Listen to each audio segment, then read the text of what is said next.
Olá, seja bem-vindo mais uma vez. Estamos juntos para mais um Em Busca da Verdade, um programa onde a Bíblia é o centro das nossas atenções. Mais uma vez estamos juntos para o 7º programa desta primeira série do Em Busca da Verdade. Temos um tema fascinante para, mais uma vez, pesquisarmos e encontrarmos luz sobre aquilo que Deus deixou revelado na sua palavra. Por isso, venha daí comigo para mais alguns minutos em redor da palavra de Deus. Vamos suplicar a presença de Deus através de uma oração, por isso peço ou convido a que se junte a mim neste momento para pedirmos a bênção e a presença de Deus entre nós. Nosso bom Deus, nosso Pai, queremos agradecer-te porque Tu és Deus e Senhor e porque Tu és aquele que inspirou ao longo de tantos séculos homens para escreverem, inspirados por Ti, a palavra que traria vida às nossas vidas. Por isso, neste momento, te pedimos que o Teu Espírito também nos traga vida espiritual e entendimento para compreender esta grande verdade que Tu tens para nos revelar mais uma vez. É a nossa prece, em nome de Jesus. Amém. Já sabe, ao longo deste programa, como temos feito em todos os programas, fique atento, tome as suas notas, se for esse o seu método de estudar a Bíblia connosco, mas anote também desde já o nosso site, novotempo.pt/em busca da verdade. Este é como uma plataforma do nosso programa onde pode encontrar diversos conteúdos. Talvez o mais importante é que no final de cada programa pode responder a um pequeno teste com 10 perguntas de escolha múltipla, muito rápidos, para apenas, ninguém vai corrigir o teste, o grande objetivo é testar realmente os seus conhecimentos e o quanto integrou aquilo que nós aqui estudámos juntos. Fazendo esse teste, pode então pedir também que lhe enviemos esta apresentação, que eu irei usar aqui neste estudo, mas também um texto por escrito com todo o tema explorado de maneira a poder também ler e aprofundar aquilo que estudamos aqui juntos. Claro que também terá aqui no site Em Busca da Verdade, em novotempo.pt, encontrar também outras formas de nos solicitar apoio, se quiser um apoio mais personalizado para estudar a Bíblia, ou mesmo enviar as suas perguntas ou sugestões de temas para estudarmos aqui. Hoje vamos estudar um tema que é absolutamente central para compreender a Bíblia como um todo. Por isso, em certo sentido, o tema do grande conflito, a verdade do grande conflito, é um dos temas que mais importância tem para compreender a globalidade da revelação que está na Bíblia. É por isso um tema que tenho particular interesse em mostrar-lhe e em procurar, com a ajuda de Deus, que Ele traga muito esclarecimento, muita luz para si acerca deste tema tão importante para nós. Vamos então avançar. O que é que há para descobrir sobre a verdade do grande conflito? Vamos começar com uma nota de destaque. Aliás, durante este estudo, o relato da criação, o relato do Gênesis nos seus primeiros capítulos, será muito importante para compreender este tema. Por isso, a minha primeira nota de destaque, precisamente, vai para o facto de que quando lemos o relato da criação, que se encontra essencialmente no primeiro e no segundo capítulo, mas especialmente no primeiro capítulo, onde é feita uma descrição daquilo que Deus criou dia após dia, durante os 6 dias literais da criação de Deus, que consumaram tudo aquilo que nós conhecemos particularmente nesta terra e as condições para a vida nesta terra. Ora, quando o Senhor chegou ao final desta magnífica criação, o que é que o texto nos diz no capítulo 1, portanto, e no versículo 31? Que Deus viu tudo quanto tinha feito e eis que era muito bom. É claro que esta exclamação da parte de Deus tem um grande interesse para nós, porque é como se Deus estivesse Ele próprio a avaliar a obra que fez e, em certo sentido, podíamos dizer, a forma como todos estes elementos que Deus criou interagiam e complementavam-se de uma maneira absolutamente perfeita. É por isso que a avaliação que o Senhor, o próprio Deus, vai fazer é de que a criação foi muito boa. A grande questão a que se coloca é quando nós hoje olhamos para a mesma criação, nós vamos ficar com a sensação de que há aqui um problema ou uma contradição. Não é espanto nenhum se eu disser que o mundo tem conhecido ao longo da história, etapa após etapa, século após século, novas formas de encontrar o caos, a violência, a destruição, Como se o ser humano, em particular, tivesse descoberto ou desenvolvido esta capacidade de destruir, de criar problema, de tornar a vida humana nesta Terra muitíssimo difícil. E claro que pode parecer muito difícil conciliar esta ideia de Deus que olha para a criação, para este planeta e vê que tudo é muito bom, com aquilo que, na verdade, o planeta se tornou e a nossa vida, por conseguinte. Em certo sentido, podíamos dizer que tentar conciliar a realidade do mundo tal como nós a vemos e a expressão de Deus de que este planeta é muito bom, só há uma de duas hipóteses. Ou isto não é verdade, e portanto o relato da Bíblia seria um relato, enfim, como tantos outros, mitológico, quase um romance, uma maneira de interpretar a realidade, e portanto não temos que estar preocupados se é verdade ou se não é. Ou uma segunda alternativa, porque esta primeira claramente não satisfaz à luz das evidências, sobretudo do nosso relacionamento com Deus e da coerência que a Bíblia tem, de uma forma plena da sua mensagem.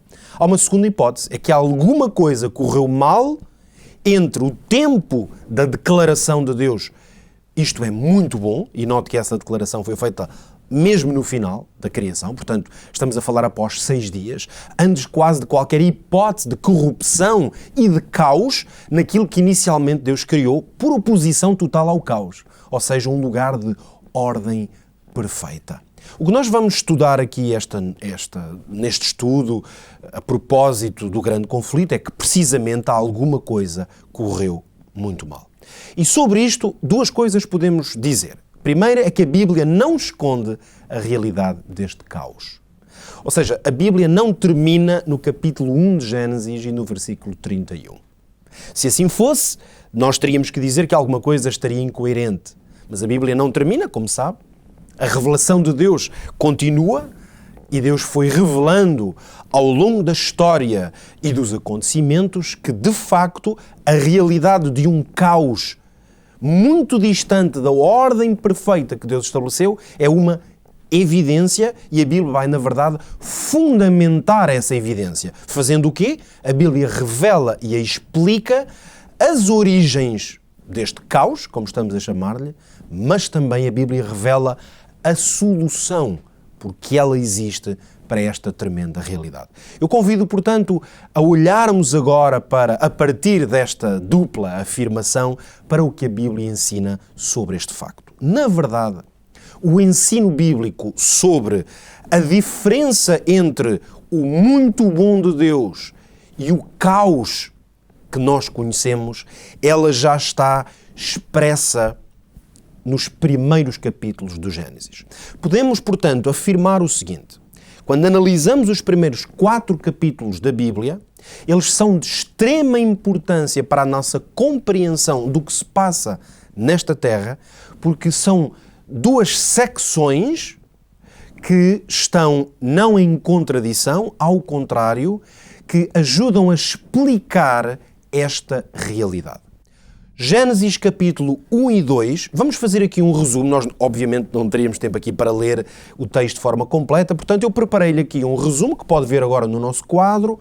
Claro, para os que estão a escutar-me também neste momento na RCS, não podem ver o quadro naturalmente, mas a todos os nossos ouvintes na Rádio RCS podem, obviamente, ouvir a explicação que vou dar. Estamos, portanto, a olhar para, e eu vou fazer agora um breve resumo das ideias fortes, as ideias-chave, nos primeiros 2 capítulos do Gênesis. São 2 capítulos onde, basicamente, nos é revelada esse conceito de muito bom. O que é que Deus criou? Como é que era a ordem que Deus estabeleceu? Vejamos, então. A nota dominante dos primeiros 2 capítulos é a pessoa de Deus. Deus é o agente, é o autor de tudo aquilo que vamos ler e, portanto, Deus é apresentado essencialmente como o Criador de todas as coisas. O Gênesis, os 2 primeiros capítulos revelam-nos que tudo o que saiu da mão do Criador era bom. Outra ideia muito forte nestes 2 primeiros capítulos é a ideia de bênção e de descanso, particularmente associada ao sábado, o primeiro sábado, como o primeiro ciclo semanal, depois dos 6 dias da criação, e, portanto, vamos encontrar estas 2 notas fortes e dominantes no sábado, um tema que também haveremos, com certeza, de ter a oportunidade de estudar aqui no nosso programa. Deus, portanto, abençoou e descansou, e depois, claro, que existe uma nota muito dominante nestes 2 primeiros capítulos, que é a criação do homem e da mulher, portanto, o ser humano nesta dimensão complementar de macho e fêmea, como lemos no próprio relato, e em relação ao homem e à mulher, depois vários detalhes nos são dados. Eu vou realçar aqui pelo menos 4 deles. A ideia de que o homem, enquanto ser humano, homem e mulher foram criados à imagem de Deus, a ideia de que foi dado ao ser humano a capacidade de dominar sobre a obra criada e de aguardar, mas também 2 aspectos muito importantes.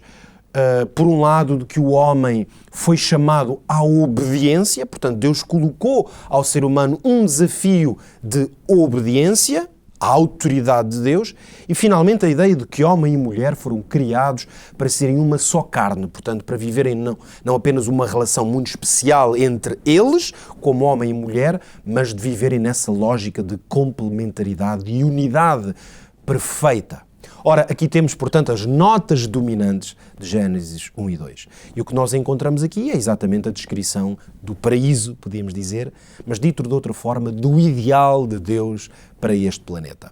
Já quando lemos os capítulos 3 e 4, começamos a perceber uma lógica de tensão ou de diferenciação nesta história ou nesta narrativa. Qual é a narrativa de Gênesis nos capítulos 3 e 4? Eu faço-lhe então um resumo. Agora, o agente principal destes capítulos, vai aparecer logo no início, é a serpente. A serpente vai ser, portanto, um elemento, um personagem, um ser que vai desafiar Deus. Em oposição, portanto, ao capítulo 1, que começa precisamente com Deus como o agente da ação. Por outro lado, vamos ter outra nota dominante nestes capítulos, é a promessa feita ao ser humano de que ele poderia ser imortal, de que não morreria. Outra nota importante é que Adão e Eva vão confiar na serpente. Em resultado disso, eles vão esconder-se de Deus. Portanto, há uma mudança muito significativa na dinâmica relacional. Nos primeiros 2 capítulos, o homem e a mulher estão na presença de Deus, desfrutam dessa presença. Aliás, é Deus que os junta.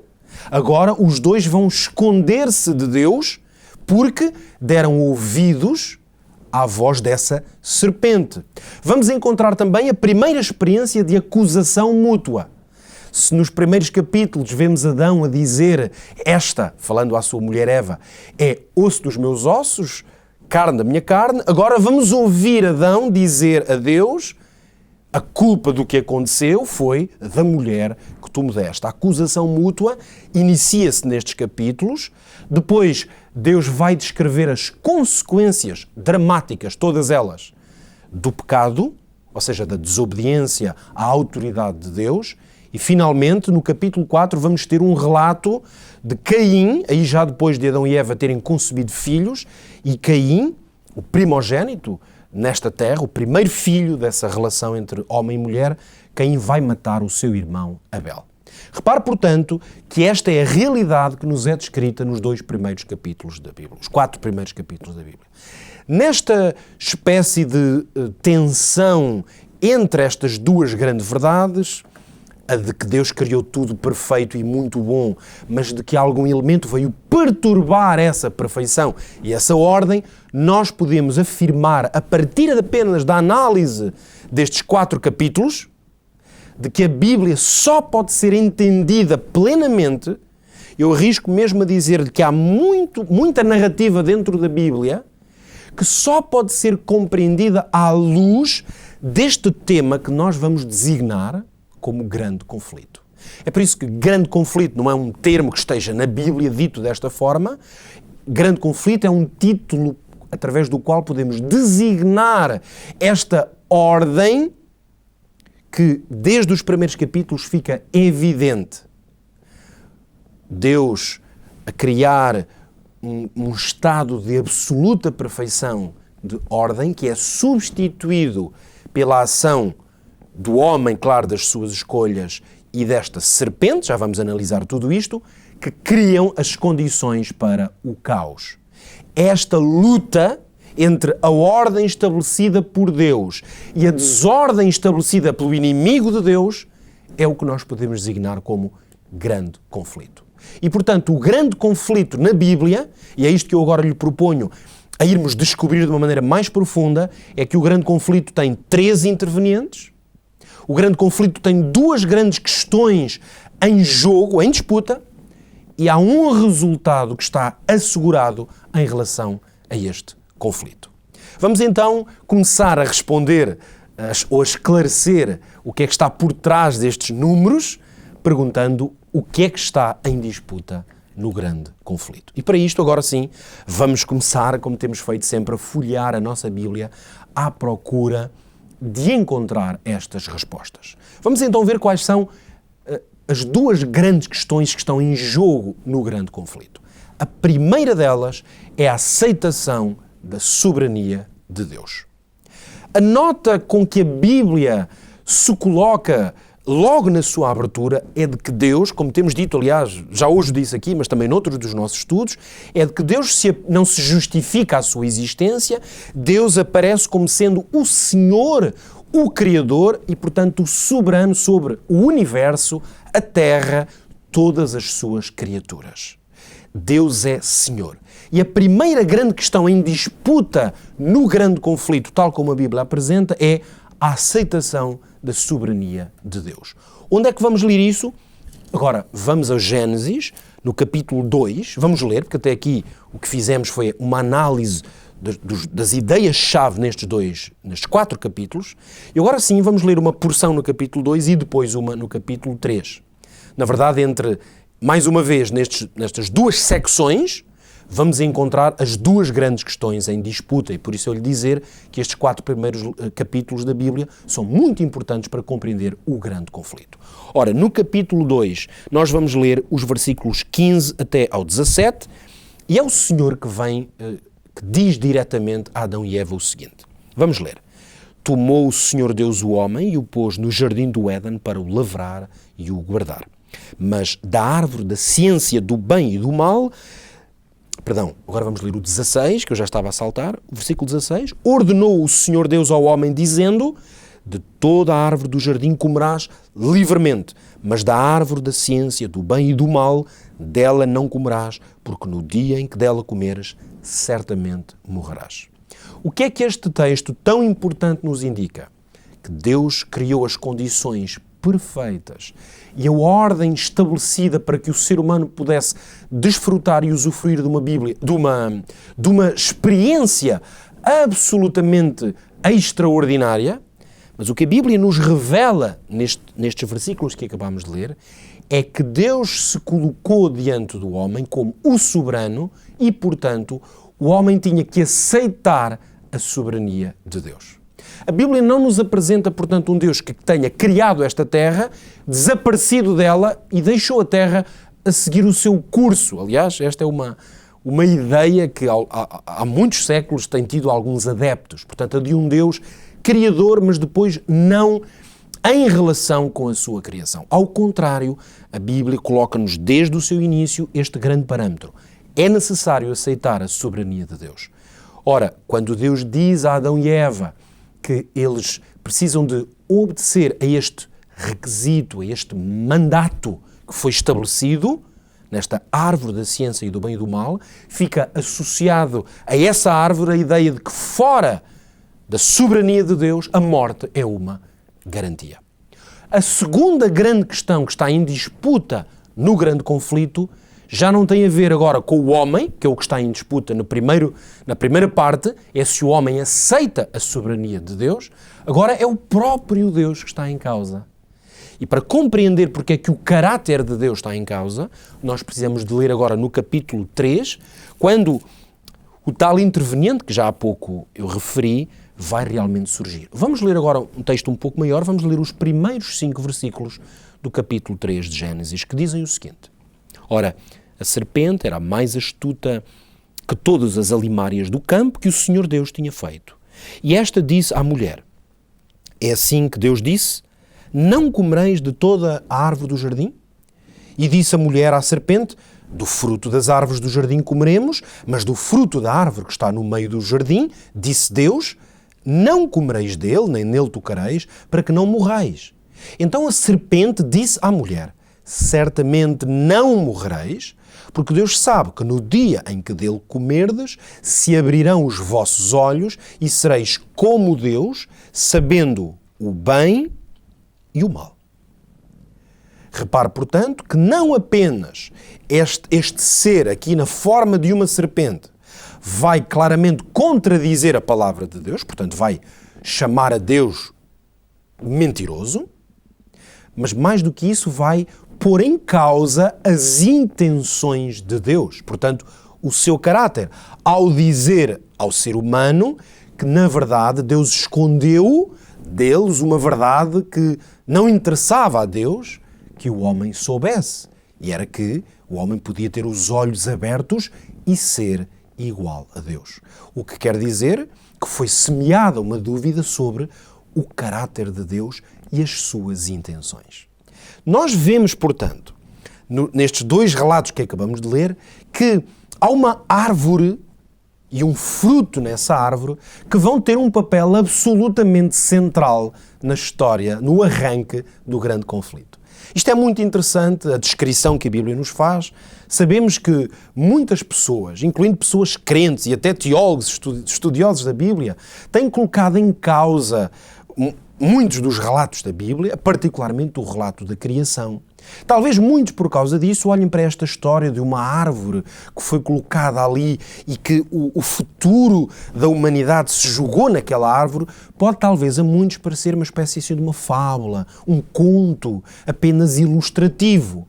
Nós precisamos de compreender, antes de mais, que se o relato do Gênesis, da criação e do papel desta árvore como um elemento central na escolha da soberania de Deus e uma revelação do caráter de Deus, com a ausência deste relato, na verdade, muito do que está escrito na Bíblia cairia como um castelo de cartas. É por isso que entender o papel desta árvore como o início da história do grande conflito é extremamente importante para compreender muito do que está revelado na Bíblia e, por isso, fazendo fé no relato bíblico, nós vamos ter a oportunidade ainda de compreender como esta árvore cumpriu um papel absolutamente essencial. Ora, nesta altura, nós já podemos responder a um questionamento que eu coloquei há minutos atrás. O grande conflito, já podemos ver que tem 3 intervenientes. E os textos que lemos e comparamos mostram-nos isto. Deus, o homem, aqui enquanto ser humano, naturalmente, e uma serpente, tal como é revelado no Gênesis. Um ser que agiu na forma de uma serpente. E também já percebemos quais são as 2 questões que estão em jogo no grande conflito. Primeiro, a soberania, portanto, quem é que o homem coloca como soberano sobre a sua vida? E, em segundo lugar, o caráter de Deus. Agora, precisamos de entender, obviamente, de uma maneira muito mais clara quem é esta serpente. Porque se, mais uma vez, como eu muitas vezes digo, ou uso como ilustração, se nós isolássemos a Bíblia e a Bíblia só tivesse estes 3 primeiros capítulos, nós poderíamos até questionar-nos quem é esta serpente. Vamos imaginar que alguém está a ouvir-me neste momento, neste programa, e nunca leu a Bíblia, nunca tinha ouvido este relato, e com certeza a primeira pergunta é, mas o que é isto? Uma serpente que fala? Estamos a falar de quem? Por isso é muito importante compreender quem é a serpente. Na verdade, Jesus, ele próprio confirmou a sua identidade, e a Bíblia, de uma forma muito clara, confirma-nos quem é este ser, que aqui apenas agiu na forma de uma serpente. Eu convido a abrir a Bíblia no Evangelho de João e nós vamos ler aí no capítulo 8 e vamos ler o versículo 44. E são estas as palavras do próprio Senhor Jesus Cristo. João 8, 44. Vós tendes por pai ao diabo e quereis satisfazer os desejos do vosso pai. Ele foi homicida desde o princípio e não se firmou na verdade, porque não há verdade nele. Quando ele profere mentira, fala do que lhe é próprio, porque é mentiroso e pai da mentira. Neste texto, Jesus afirma com clareza que a identidade desse ser que desde o princípio mentiu é o diabo. um ser, portanto, absolutamente inimigo de Deus, que põe em causa a palavra de Deus, mas que ao fazê-lo apresenta-se, portanto, e neste caso o Senhor Jesus disse claramente desde o princípio, que é um termo um pouco abrangente, mas que na Bíblia aparece muitas vezes como uma referência precisamente aos primeiros episódios e momentos da história desta terra. Particularmente a expressão princípio está na Bíblia muito associada ao relato da criação, precisamente, e por isso o diabo, ele é homicida desde o princípio. E porquê é que ele é homicida? Porque Deus tinha dito a Adão e Eva que a desobediência, a retirada da soberania de Deus que estava expressa naquela árvore e naquele fruto, conduziriam à morte, mas o diabo, na forma de uma serpente, disse-lhes que de maneira nenhuma eles morreriam. Portanto, ele foi o primeiro homicida, porque trouxe a morte com a sua mentira. Ora, o diabo é, portanto, a serpente do Éden, porque ele é a serpente desde o princípio. Nós encontramos esta referência, de uma maneira agora mais clara ainda, na linguagem de revelação do Apocalipse, muito própria do Apocalipse. Eu proponho que possamos ler Apocalipse 12:9, onde nos é dito claramente, a propósito da identidade, já vamos ler um pouco mais neste capítulo, mas agora apenas para identificar a identidade deste ser. Repare que o apóstolo vai chamar-lhe a antiga serpente, chamada o diabo e Satanás, aquele que engana todo o mundo. Portanto, aqui é como se o mistério, se ainda existisse algum, da figura por trás dessa serpente, uma antiga serpente, lá está, porque ela é uma serpente enganadora desde o princípio. Na verdade, a sua identidade é esta, trata-se do diabo, Satanás, o inimigo de Deus. Ora, como explicar o aparecimento de um ser que é enganador, inimigo de Deus, como é o diabo apresentado na Bíblia? Como é que se pode explicar isto? Porque alguém, mais uma vez, que não conhecesse o relato da Bíblia, poderia dizer, então, mas aquela serpente, ok, é o diabo, é um ser, apenas estava na forma de uma serpente, mas como é que ele aparece naquele lugar perfeito, naquela ordem que Deus estabeleceu? Foi Deus que o criou? Foi Deus que o colocou ali como parte de uma tentativa de enganar ou testar o ser humano? A Bíblia tem uma revelação clara sobre isso. Vamos, por isso, responder a esta pergunta. E vamos respondê-la em alguns pontos para que isto fique muito claro para nós. Primeiro, Deus criou seres muito especiais que na Bíblia são designados como anjos. Que seres são estes? Vamos ler alguns textos que nos ajudam a explicar isto. O Salmo 103, e no versículo 20, diz-nos o seguinte: bendizei ao Senhor anjos seus, magníficos em poder, que cumpris as suas ordens, obedecendo à voz da sua palavra. Só este texto nos ajuda a compreender que os anjos são seres magníficos, criados por Deus com grande poder, seres de glória e seres que estão às ordens de Deus de uma maneira muito particular.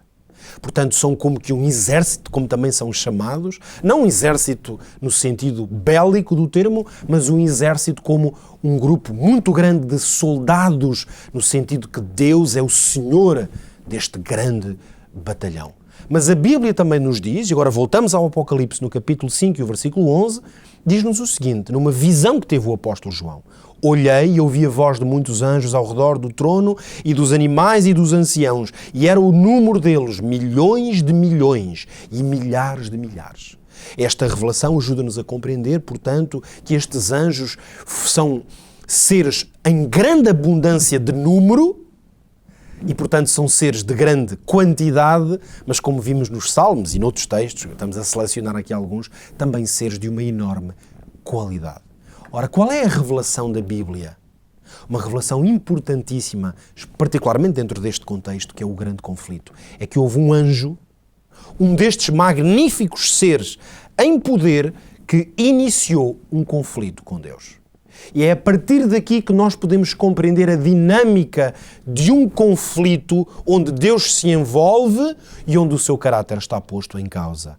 É que foi um dos seus seres mais magníficos e poderosos e perfeitos, que foi o originador deste conflito. Vamos ler isto num incrível relato profético que nós podemos encontrar no profeta Ezequiel. Vamos ler no capítulo 28, do versículo 12 até ao 17. Assim diz o Senhor Jeová: Tu és o aferidor da medida, cheio de sabedoria e perfeito em formosura.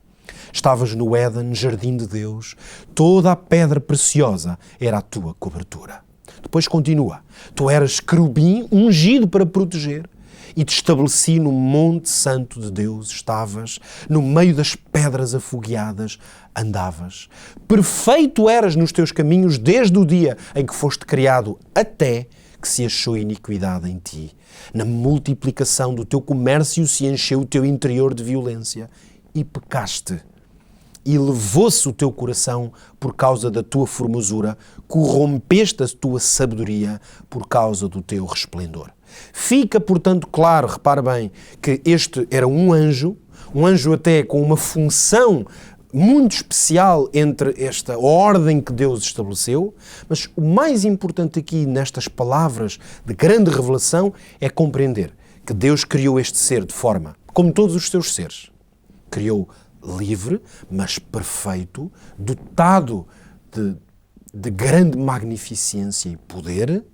No entanto, no seu coração, quer dizer, no seu interior, se acharam estas características tão próprias do que é o conflito. Violência. O orgulho, que podemos, no fundo, explicar orgulho com a expressão te corrompeste por causa do teu resplendor. Um olhar centrado sobre si próprio é a origem deste conflito. Mas ainda encontramos uma passagem noutro profeta, o profeta Isaías, que nos ajuda a compreender algo mais. É que não apenas este anjo foi o iniciador do conflito, mas o conflito, a natureza desse conflito, foi a vontade de ser como Deus. Leia comigo as palavras do profeta Isaías no capítulo 14, versículos 12 até ao 14. Como caíste do céu, ó estrela da manhã, filha da alva, como foste lançado por terra, tu que debilitavas as nações, e tu dizias no teu coração: eu subirei ao céu e acima das estrelas de Deus exaltarei o meu trono, e no monte da congregação me assentarei, da banda dos lados do norte, subirei acima das mais altas nuvens e serei semelhante ao Altíssimo. Nós entendemos aqui uma descrição profética que nos revela algo de um tempo e de uma realidade insondável para a mente humana, mas que nos é revelada na Escritura. Este ser magnífico, chamado aqui Estrela da Manhã, daí ele ser designado depois na expressão latina Lúcifer, aquele que é portador de luz, aquele que brilha como uma estrela. Na verdade, ele desejou ser igual a Deus. A origem do grande conflito que estamos a estudar e a descobrir é precisamente esta: a rebeldia contra a autoridade de Deus. Isto não é de espantar, portanto, que à nossa volta nós encontremos tantas vezes esta realidade. Sempre que a autoridade daqueles que possuem essa autoridade, sempre que ela é posta em causa e que há rebeldia contra uma autoridade estabelecida com ordem e devida, nós vamos encontrar problemas, caos e desordem. Portanto, o princípio é o mesmo, mas a escala foi aqui infinitamente maior. Portanto, qual é a consequência? O que é que aconteceu por causa disto? Esta rebeldia, no coração deste anjo, tornou-se num conflito aberto. E este conflito aberto, portanto, teve consequências literais. Vamos ler precisamente uma descrição dessas consequências no relato que nos é feito em Apocalipse, no capítulo 12. Vamos ler aqui alguns versículos do 7 ao 9 e depois o versículo 12. A descrição é clara. Houve batalha no céu, Miguel e os seus anjos batalhavam contra o dragão, e batalhavam o dragão e os seus anjos, mas não prevaleceram, nem mais o seu lugar se achou nos céus. E foi precipitado o grande dragão, a antiga serpente, chamado o Diabo e Satanás, que engana todo o mundo. Ele foi precipitado na terra, e os seus anjos foram lançados com ele. Pelo que alegrai-vos, ó céus, e vós que neles habitais. Mas, infelizmente, o relato diz: ai dos que habitam na terra e no mar, porque o diabo desceu a vós e tem grande ira, sabendo que já tem pouco tempo. Nesta incrível descrição profética, nós compreendemos que houve uma batalha, um conflito real no céu, que esse conflito fez com que este anjo e outros, uma terça parte daqueles milhões de anjos que se juntaram a esta rebelião e que, segundo a autoridade e a vontade de Deus, fizeram nesta terra o lugar da sua habitação. Aliás, este texto que acabamos de ler, ele foi confirmado nas palavras de Jesus, que tem esta incrível declaração que lemos em Lucas no capítulo 10 e no versículo 18. Jesus disse: eu vi Satanás como raio cair do céu. É claro que Jesus o viu, porque Jesus esteve nessa contenda, sendo ele Deus, e estando nesse conflito que fez com que este anjo de luz saísse do céu. Talvez agora seja mais fácil compreender a realidade que ainda há pouco falávamos daquela árvore que foi colocada ali no Jardim do Éden. Era absolutamente necessário para o ser humano ter este elemento, porque ele representa um dos princípios fundamentais do governo de Deus, e esse princípio é o livre-arbítrio. O homem foi criado com a capacidade de fazer as suas escolhas, tal como este anjo e aquela terça parte dos anjos também tenham sido. Esta árvore foi, portanto, o lugar do conflito descido agora à terra, porque o ser humano tinha também ter a oportunidade de demonstrar o quanto desejava a soberania de Deus na sua vida. Por isso, eu queria deixar-lhe agora uma imagem mais clara do que é o grande conflito, de como é que podemos compreender esta narrativa do grande conflito na Bíblia, apenas fazendo o seguinte, mostrando-lhe 4 cenas. E estas 4 cenas ajudam-nos a compreender a verdade do grande conflito. Venha comigo. Quais são elas? Primeira, Deus governa o universo com base no amor. Por isso é que Deus dá liberdade a todas as suas criaturas, porque o amor é a base, é o pilar do governo de Deus. Veja se a Bíblia não confirma esta grande verdade nas palavras que João, o apóstolo, deixou registadas. Primeira carta de João, capítulo 4, vamos ler aqui alguns versículos, o 10, o 16 e o 19. Nisto está o amor, não em que nós tenhamos amado a Deus, mas em que Ele nos amou e enviou o Seu Filho. Deus é amor. E quem está em amor está em Deus, e Deus nele. Nós o amamos porque Ele nos amou primeiro. Eis a primeira grande cena para compreender o grande conflito. Deus governa o universo e Deus quer ser soberano sobre todas as suas criaturas com base no amor. A segunda cena neste filme do grande conflito é que o diabo, podemos designá-lo como o inimigo de Deus, ele opera em total oposição aos valores do governo de Deus. Ou seja, o ódio é a base do governo do diabo.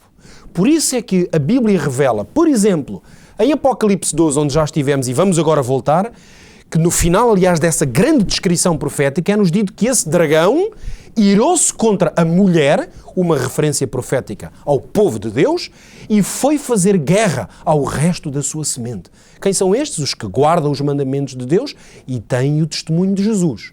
O ponto central por agora, noutros programas vamos voltar a este texto, mas o ponto central é que a natureza do diabo, aqui designado como dragão, é fazer guerra, porque o ódio e a violência são a base do seu governo. Ora, nós temos, portanto, 2 lados.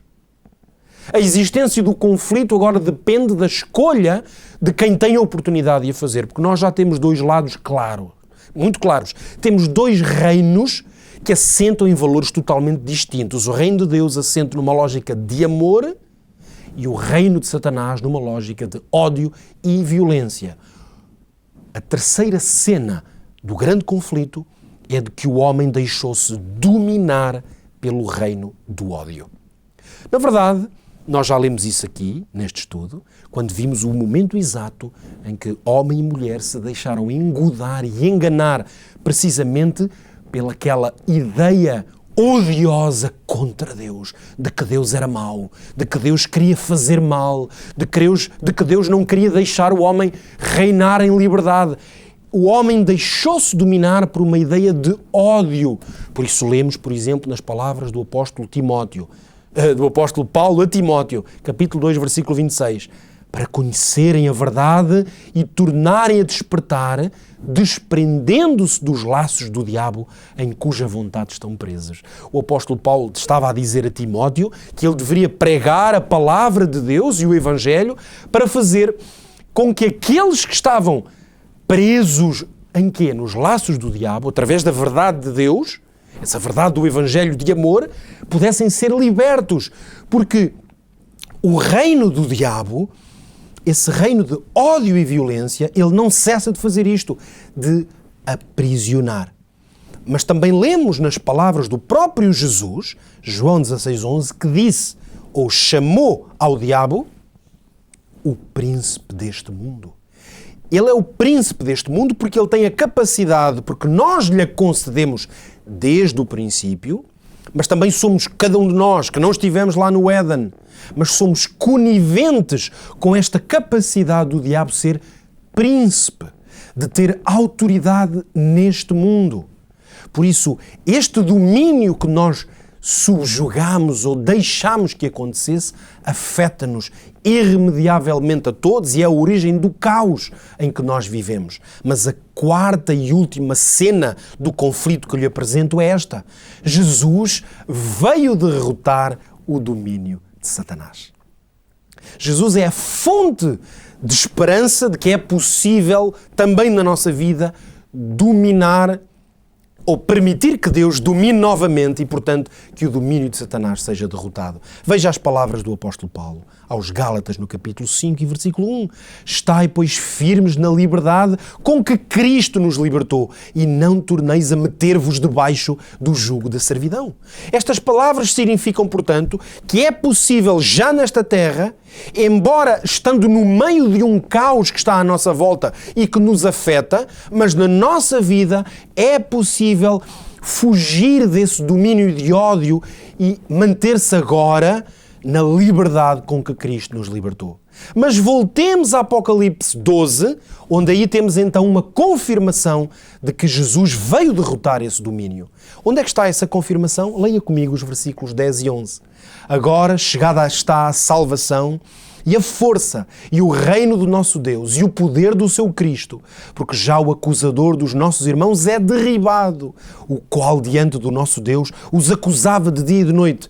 E eles o venceram pelo sangue do Cordeiro e pela palavra do seu testemunho. Porque é que Satanás já antecipadamente pôde ser aqui claramente designado como derrotado, derribado, por causa do sangue do Cordeiro. A vinda de Cristo a esta terra, portanto, podemos agora começar a compreender melhor que Jesus veio à terra como parte de um projeto de derrota total de Satanás, para que nós, seres humanos, pudéssemos deixar de estar debaixo desse domínio. Naquele drama que nós vimos há pouco de Gênesis 3, já nessa altura, profeticamente nos foi revelado que a vitória estava assegurada. Por isso eu quero convidá-lo agora a voltar a Gênesis no capítulo 3. Esse capítulo onde nós, há pouco, no início deste estudo, encontramos as raízes deste reino de caos e de violência, na verdade ali o Senhor deixou, note bem, esta grande palavra profética. A vitória ficou profetizada, anunciada. Leia comigo Gênesis 3, vamos ler o final do versículo 14 e o versículo 15. Então o Senhor Deus disse à serpente: porei inimizade entre ti e a mulher, e entre a tua semente e a sua semente. A semente da mulher, te ferirá a cabeça, e tu, a serpente, lhe ferirás o calcanhar. O que é que pode querer dizer este texto? Porquê é que eu digo que aqui está revelada profeticamente a essência da vitória que Jesus traria? Vamos entender este texto profético. Vamos fazê-lo de uma forma clara. A serpente, já sabemos, é o diabo. E por isso Deus, neste momento, antecipou ao diabo a garantia da sua derrota, mas também nos fala da mulher. Essa mulher não é apenas Eva, era Eva naquele momento, mas isto iria acontecer para a história da humanidade. Portanto, a mulher, como depois se vem a confirmar em todos os relatos proféticos, ela vai representar povos, mas particularmente aqui, o povo de Deus. A mulher é o povo de Deus. Porque Eva, a mãe de todas as nações e de todos os viventes, obviamente é dessa mulher que saiu a descendência de todos aqueles que foram fiéis a Deus. Mas depois vem aquele que é chamado a semente, em algumas traduções, a descendência. E essa é uma abordagem àquele que seria a semente, a descendência da mulher ou do povo de Deus. Porque ele surgiria não apenas a partir também de uma mulher, mas surgiria no seio do povo de Deus. Quem é esse? Jesus, o Cristo. E por isso a descrição de que a serpente, o diabo, iria ferir o calcanhar desse, o descendente da mulher, é uma referência à cruz do Calvário. Porquê? Porque a cruz seria um meio de infligir um mal, e um mal terrível, mas que não seria letal. Seria no equivalente, nesta linguagem profética, simbólica, a uma picada de uma serpente no calcanhar. É uma picada que dói, que tem consequências, mas que não destrói. Mas nesse processo, ou seja, por causa do momento em que Jesus estaria na cruz do Calvário a ser ferido pelo diabo, na verdade o diabo estaria condenado nesse momento, porque a sua cabeça seria ferida. Logo, a ferida na cabeça é a destruição eterna do diabo feita através da obra de Jesus. Aqui foi, portanto, antecipada esta grande verdade sobre o grande conflito. É que no cenário de um conflito como este que nós vivemos e experimentamos na nossa carne, e que na Bíblia percebemos que existe desde o princípio, desde esse início que o cenário do grande conflito está colocado diante de nós. A contenda é entre o diabo. E o diabo pode ser designado como o guerreiro, porque ele é guerreiro e luta. Mas ele é um guerreiro vencido. Jesus é o guerreiro, mas ele é o guerreiro que vence pelo amor. Ele venceu entregando-se, dando a sua vida, sendo aquilo que ele próprio disse, o Filho do Homem veio para servir. Por isso é que lemos nas palavras do próprio Jesus, no capítulo 12 de João, no versículo 31 e 32, agora é o juízo deste mundo, agora será expulso o príncipe deste mundo, que nós já aqui vimos que é uma referência ao diabo. E Jesus disse, e eu, quando for levantado da terra, todos atrairei a mim. O que é que isto quer dizer? Que referência é esta? Quando Jesus for levantado da terra? Aliás, o próprio versículo seguinte, eu já não o coloquei aqui, mas ele o diz claramente, é uma referência à morte de Jesus, que seria levantado da terra numa cruz, mas que ao fazê-lo, nesse ato de contrição, de dádiva de si mesmo e de amor abnegado, o príncipe deste mundo, Satanás, seria julgado e, portanto, a sua sentença estaria eternamente estabelecida. Podemos dizer, portanto, que na cruz todas as mentiras de Satanás, o diabo, o inimigo de Deus, aquelas mentiras que ele disse desde o princípio no Éden, na cruz todas essas mentiras foram destituídas do seu fundamento, foram reveladas como infundadas, porque na cruz o amor de Deus pelo homem, pelo ser humano, foi totalmente estabelecido. Eu quero, por isso, deixar-lhe, a partir deste estudo que acabamos de fazer sobre o grande conflito, deixar-lhe algumas certezas muito importantes para a sua vida, mas também algumas decisões que estão nas suas e nas minhas mãos. A primeira delas é que o palco do grande conflito, neste momento, já não é o jardim do Éden. E o palco do grande conflito não é uma árvore com uma serpente, mas é o equivalente. O palco do grande conflito é um órgão que aqui está, que está na sua vida, também no seu corpo, o seu e o meu cérebro. O cérebro de cada homem e mulher é o palco onde se joga esse conflito. É por isso que o inimigo que quer fazer é ocupar esse espaço, é ocupar o cérebro no sentido em que ele representa, mas também física e literalmente é o lugar onde as ideias, as convicções e as decisões são plantadas. Por isso, repare, o inimigo quer plantar vergonha onde deveria haver inocência. O inimigo quer contaminar moralmente a sua mente onde deveria haver pureza. O inimigo quer hostilidade e violência onde deveria haver amor. O inimigo quer medo onde deveria haver confiança. O inimigo quer vícios onde deveria haver o controle e a possessão do Espírito Santo. Por isso, meu prezado amigo, ao estudar o tema do grande conflito, nós podemos ter uma garantia que a Bíblia nos dá. E essa garantia encontramos nas palavras do apóstolo João na sua primeira carta, capítulo 3, versículo 8. Para isto, o Filho de Deus se manifestou, para desfazer as obras do diabo. Sim, as obras do diabo, todas estas e outras tantas que eu acabei de descrever, podem ser desfeitas na sua vida. É possível vencer e destruir essas obras. Nós temos essa garantia. Mas para que isso aconteça, nós percebemos que alguma coisa tem que acontecer. E o que é? É que para que a soberania de Deus na sua vida e o caráter de Deus sejam questões que deixem de estar em jogo, essa vitória implica uma decisão. Deus não impôs essa vitória a Adão e Eva, não impôs essa vitória ou essa decisão ao anjo Lúcifer no céu e também não vai impô-la a si nem a mim. É por isso que eu deixo neste estudo com as palavras do salmista no capítulo 34 e no versículo 14. Aparta-te do mal e faz o bem. Procura a paz e segue-a. Procura aquilo que Deus designou como sendo paz. A plenitude de Deus, a ordem que Deus estabeleceu.